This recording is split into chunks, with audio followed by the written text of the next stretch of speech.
नमस्कार, आप देख रहे हैं विचार परक हिंदी दैनिक। मैं हूं आपके साथ अक्षता मौर्य। आइए रुक करते हैं फटाफट खबरों की ओर।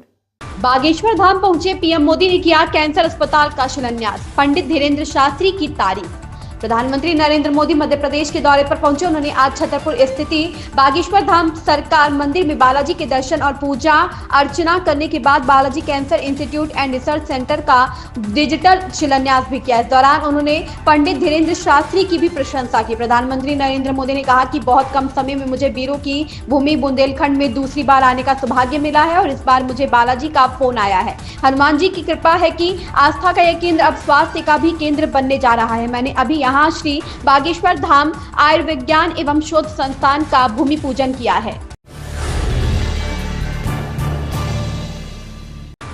बस्ती में संदिग्ध परिस्थितियों में महिला का शव मिला। बस्ती जिले में नगर थाना क्षेत्र के रानीपुर बेलाड़ी गांव के सिवान में रविवार को एक महिला का संदिग्ध परिस्थितियों में शव मिलने से सनसनी फैल गई है। पुलिस सूत्रों ने रविवार को यहां यह जानकारी देते हुए बताया है कि नगर थाना क्षेत्र के रानीपुर बेलाड़ी गांव निवासी मधु मालती 32 वर्ष का शव संदिग्ध परिस्थितियों में गाँव के सिवान में पाया गया है। शव पर धारदार हथियार के निशान भी मिले हैं। पुलिस ने शव को कब्जे में लेकर पोस्टमार्टम के लिए भेज दिया है। मृतका के पिता की तहरीर पर पुलिस द्वारा आगे की कार्यवाही की जा रही है। त्योहारों के मद्देनजर भारत नेपाल सीमा पर अलर्ट। गोरखपुर जोन के अपर पुलिस महानिरीक्षक डॉक्टर के.एस. प्रताप कुमार ने शनिवार को भारत नेपाल सीमा सिद्धार्थनगर जनपद का निरीक्षण करने के बाद पुलिस अधिकारियों का सशस्त्र सीमा पर के अधिकारियों को निर्देश प्रदान करते हुए कहा कि त्योहारों के मद्देनजर सुरक्षा को देखते हुए सीमा पर निगरानी और बढ़ा दी जाए। उन्होंने निर्देश देते हुए कहा कि भारत नेपाल सीमा पर सुरक्षा को देखते हुए निगरानी बढ़ा दिया जाए। सीमा से गुजरने वाले प्रत्येक व्यक्तियों वाहनों का जाँच पड़ताल कड़ाई से किया जाए। वाहन में लदे सामानों का पूरा निरीक्षण किया जाए। ओपी सिंह प्रभारी पुलिस अधीक्षक ने कानून तथा व्यवस्था बनाए रखने हेतु आवश्यक दिशा निर्देश दिया। बस्ती जनपद के प्रभारी पुलिस अधीक्षक ओम प्रकाश सिंह द्वारा थाना नगर का औचक निरीक्षण कर उपस्थित समस्त पुलिस अधिकारी कर्मचारीगण को जनपद में अपराध नियंत्रण आगामी शिवरात्रि में शांति व सुदृढ़ कानून तथा व्यवस्था बनाए रखने हेतु आवश्यक दिशा निर्देश दिया गया। नगर का औचक निरीक्षण करते हुए थाना कार्यालय, भोजनालय, मालखाना, बैरक, महिला help desk, cyber help desk, हवालात, CCTNS कार्यालय आदि का निरीक्षण कर अभिलेखों के उचित रखरखाव व थाना परिसर की साफ सफाई हेतु संबंधित को आदेशित किया गया।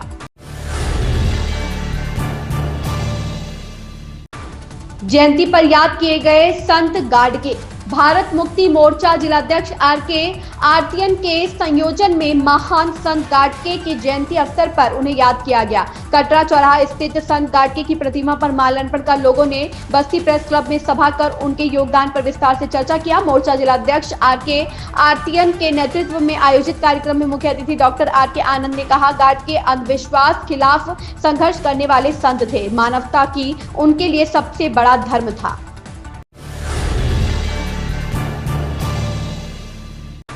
NDRF ने बचाई 2 श्रद्धालुओं की जान। काशी तमिल संगमम के पावन अवसर पर वाराणसी के गंगा घाटों पर भक्तों और श्रद्धालुओं की भारी भीड़ उमड़ी हुई है। यह महोत्सव उत्तर और दक्षिण भारत की सांस्कृतिक एकता का प्रतीक है, जहां लाखों श्रद्धालु गंगा के पवित्र जल में आस्था की डुबकी लगाकर अपनी आध्यात्मिक यात्रा को धन्य कर रहे हैं। सभी श्रद्धालुओं की सुरक्षा सुनिश्चित करने के लिए NDRF की टीम श्री मनोज कुमार शर्मा उप महानिरीक्षक के दिशा निर्देश में कार्यरत है।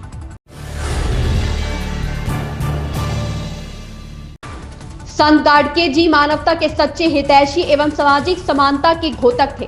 अपना दल एस ने बभनान स्थित संत रविदास आश्रम पर अनुसूचित मंच के जिला सचिव रामगोपाल कनौजिया की अध्यक्षता में 19वीं सदी के महान समाज सुधारक संत गाडगे जी महाराज की 149वीं जयंती धूमधाम से मनाई। इस अवसर पर उपस्थित पार्टी कार्यकर्ताओं एवं पदाधिकारियों ने संत गाडगे जी द्वारा किए गए कार्यों पर चर्चा करते हुए उनकी विचारधारा को आम जनमानस तक पहुंचाने का संकल्प लिया। गुंडा एक्ट में 4 व्यक्तियों के विरुद्ध गुंडा एक्ट के तहत कार्यवाही। बस्ती जिले के रुधौली थाने की पुलिस द्वारा समाज में भय और आतंक पैदा करने वाले 4 व्यक्तियों को चिन्हित करके उनके विरुद्ध गुंडा एक्ट के तहत कार्यवाही किया गया है। पुलिस सूत्रों ने यहां यह जानकारी देते हुए बताया है कि रुधौली थाने की पुलिस रामपाल निवासी ग्राम भीटा माफी, राम मिलन यादव, अखिलेश यादव निवासी ग्राम तिगोड़िया तथा मोहम्मद इकरार निवासी ग्राम हसनी को चिन्हित करके इनका चालान गुंडा एक्ट में किया गया है।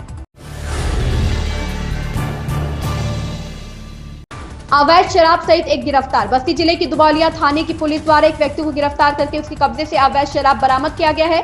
पुलिस सूत्रों ने यह जानकारी देते हुए बताया है कि झगरू निषाद निवासी ग्राम बर्दिया लोहार को अवैध शराब सहित दुबौलिया थाने की पुलिस ने गिरफ्तार करके जेल भेज दिया है। सिद्धार्थनगर जिले में जिला बेसिक शिक्षा अधिकारी कार्यालय के बगल खाली प्रांगण में मुख्यमंत्री सामूहिक विवाह का आयोजन किया गया। मुख्य अतिथि सांसद डुमरियागंज जगदम्बिका पाल ने कहा कि केंद्र की मोदी तथा प्रदेश की योगी सरकार सभी वर्गों के लिए निरंतर कार्य कर रही है। भाजपा की सरकार किसानों, नौजवानों, महिलाओं के लिए विभिन्न प्रकार की योजनाएं संचालित करके उन्हें सीधे लाभ दे रही है। विधायक कपिलवस्तु श्यामधनी राही, विधायक शौरतगढ़ विनय वर्मा, विधायक डुमरियागंज सैयदा खातून एवं जिलाधिकारी डॉक्टर राजा गणपति आर, मुख्य विकास अधिकारी जयेंद्र कुमार की उपस्थिति में सामूहिक विवाह का कार्यक्रम संपन्न हुआ। सड़क सुरक्षा अभियान के तहत पैकोलिया पुलिस द्वारा हेलमेट वितरण कर आमजन को दिया गया जीवन सुरक्षा का संदेश। सड़क सुरक्षा को लेकर पुलिस लगातार वाहन चालकों को जागरूक करने के लिए अभियान चला रही है। धर्मेंद्र कुमार, प्रभारी निरीक्षक थाना पैकोलिया द्वारा जन सहयोग से तेनुआ चौराहे पर वाहन चालकों को जागरूक करने के लिए अभियान चलाया। इस दौरान बिना हेलमेट के दोपहिया वाहन चला रहे चालकों को पुलिस ने यातायात नियमों की जानकारी दी और उन्हें मुफ्त में हेलमेट भी दिए। साथ ही पुलिस ने ऐसे दोपहिया वाहन चालकों का माला पहनाकर स्वागत किया जिन्होंने हेलमेट लगा रखे थे। इस दौरान पुलिस ने पब्लिक अनाउंस सिस्टम के माध्यम से वाहन चालकों को यातायात नियमों का पालन करने की जानकारी दी।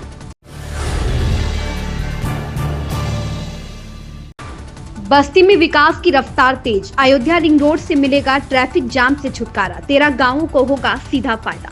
अमृतकाल में बस्ती जिले में विकास की गति तेज हो गई है। बस्ती में रिंग रोड का निर्माण शुरू हो चुका है। इस परियोजना में बस्ती में पर्यटन को बढ़ावा मिलेगा और लखनऊ गोरखपुर फोर लेन पर ट्रैफिक जाम की समस्या भी खत्म होगी। प्रस्तावित अयोध्या रिंग रोड बस्ती के 13 गांवों से होकर गुजरेगा। इस रिंग रोड के निर्माण के लिए बस्ती में जमीन अधिग्रहण की प्रक्रिया पूरी हो चुकी है। इस रिंग रोड के निर्माण की जिम्मेदारी NHAI को सौंपी गई है। बस्ती जिले में 13 गाँवों को 618 किसानों से 43 हेक्टेयर जमीन 30 करोड़ रुपए से अधिग्रहित की गई है। जमीन NHAI के नाम बैनामा होने के बाद अब निर्माण कार्य शुरू हो चुका है।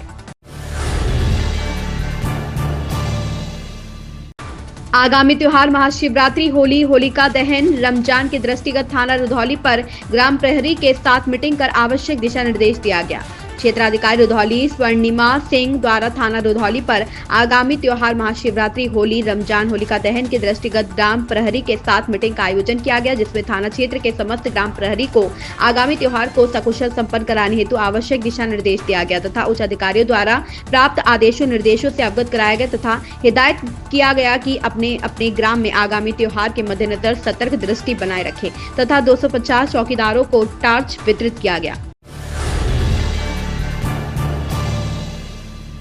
दिनेश चंद्र पांडे को पत्रकारों ने दी श्रद्धांजलि, कहा अनुकरणीय रहेगा उनका योगदान। श्रमजीवी पत्रकार यूनियन की बस्ती शाखा की ओर प्रेस क्लब सभागार में प्रदेश अध्यक्ष शिव प्रकाश गौड़ के आह्वान पर भारतीय बस्ती समूह के संपादक वरिष्ठ पत्रकार दिनेश चंद्र पांडे को साथियों ने श्रद्धांजलि दी। इस अवसर पर पत्रकारों ने दिनेश चंद्र पांडे को याद करते हुए उनके योगदान को सराहा और सभी के लिए प्रेरणा स्रोत बताया। श्रमजीवी पत्रकार यूनियन के जिलाध्यक्ष डॉक्टर VK वर्मा ने कहा, पांडे जी का समूचा जीवन पत्रकारिता को समर्पित रहा।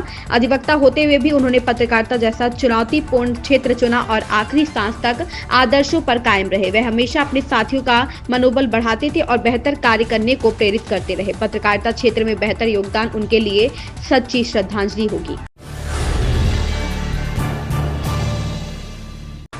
दिल्ली में मुख्यमंत्री रेखा गुप्ता के नेतृत्व वाली भाजपा सरकार पूरी तरह से एक्शन मोड में है। मंत्री अपने अपने विभागों का गहन अध्ययन और योजनाओं की समीक्षा कर रहे हैं। पिछली सरकार के कार्यकाल की कमियों को ठीक करने के लिए ताबड़तोड़ कदम उठाए जा रहे हैं। इन सबके बीच दिल्ली की मुख्यमंत्री रेखा गुप्ता ने आज केंद्रीय गृह मंत्री अमित शाह से दिल्ली में उनके आवास पर मुलाकात की। बिहार में विधानसभा चुनाव को लेकर तैयारी शुरू हो चुकी है। सभी राजनीतिक दल किसी तरह की कोई कसर नहीं रखना चाहती है। पक्ष और विपक्ष एक एक चीज को मुद्दा बना रहा है। अब नया मुद्दा फिटनेस है। विपक्ष मुख्यमंत्री नीतीश कुमार के फिटनेस पर सवाल उठा रहा है, उन्हें बीमार बता रहा है। विपक्षी नेताओं का कहना है कि सीएम नीतीश कुमार पूरी तरह फिट नहीं है, इसलिए 2025 के विधानसभा चुनाव से पहले उन्हें सेवानिवृत्त हो जाना चाहिए। दिल्ली विधानसभा चुनाव के नतीजों के बाद आप ने अपने मुख्य और अग्रिम मोर्चे के पुनर्गठन की प्रक्रिया शुरू कर दी है। आप नेता गोपाल राय ने यह जानकारी देते हुए मजबूत विपक्ष की भूमिका निभाने के लिए पार्टी की प्रतिबद्धता पर जोर दिया। उन्होंने कहा कि 24 फरवरी को शपथ के बाद पार्टी अपने विपक्ष के नेता की घोषणा करेगी।